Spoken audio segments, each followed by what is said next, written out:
ಒಳ್ಳೇದ್ ಮಾಡಿಲ್ವಾ? ಒಳ್ಳೇದ್ ಮಾಡಿಲ್ವಾ ಸರ್? ಎಷ್ಟ್ ಜನಕ್ಕೆ ಹೆಲ್ಪ್ ಮಾಡ್ತಾವ್ರೆ ಅವರು?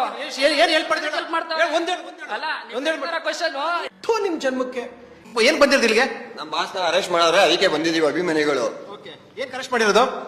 ಏನ್ಕೆ ಅಂತ ಅವ್ರು ಹೇಳ್ಬೇಕು ನಮ್ಗೆ. ಪ್ರಕರಣದಲ್ಲಿ ಎಂತ ಅರೆಸ್ಟ್ ಮಾಡಿದ್ದಾರೆ ಅದು ಗೊತ್ತಿಲ್ಲ ಏನು ಅಂತ. ನಮ್ ಬಾಸ್ ತರ ಮಾಡಲ್ಲ, ಅದಕ್ಕೇನು ಡೈರೆಕ್ಟ್ ಆಗಿ ಹೇಳ್ತಾ ಇರೋದು. ತೋರಿಸ್ತೀನಿ ಒಂದಕ್ಕೆರಡು ಸೇರಿಸಿ ಪಾಂಡು ಎಂತ ಹಲ್ಕಟ್ ನಡ್ವಾಗ ಅಂತ ತೋರಿಸ್ತೀನಿ. ಸುಮ್ಗೆ ಅರೆಸ್ಟ್ ಮಾಡ್ತಾರ? ಅದನ್ನ ಅವ್ರು ಹೇಳ್ಬೇಕಲ್ಲ. ಪೊಲೀಸರು ಹೇಳಿರುವಂತದ್ದು, ಪೊಲೀಸ್ ಕಮಿಷನರ್ ಹೇಳಿರುವಂತದ್ದು ಕೊಲೆ ಪ್ರಕರಣದಲ್ಲಿ ಅರೆಸ್ಟ್ ಮಾಡಿದ್ರಂತ.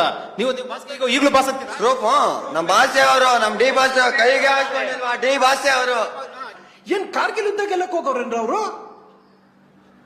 ಏನ್ರಯ್ಯ ನಿಮ್ ಹಿಂಸೆ ನಿಮ್ದು? ಏನ್ ಹಿಂಗ್ ಹಿಂಸೆ ಕೊಡ್ತೀರಾ ಅಂತ ನಿಮ್ಗೊಂಚೂರು ಮಾನ ಮರ್ಯಾದೆ ಇಲ್ವಾ? ಬೇವರ್ಸಿ ಮುಂದೆವಾ ನಿಮ್ ಜನ್ಮಕ್ಕೆ. ಪೊಲೀಸ್ ಕಮಿಷನರ್ ಹೇಳಿದ್ದು IPS ಆಫೀಸರ್. ಈಗ ನಾನು ಕೆಲವು ಒಂದ್ ನಿಮಿಷ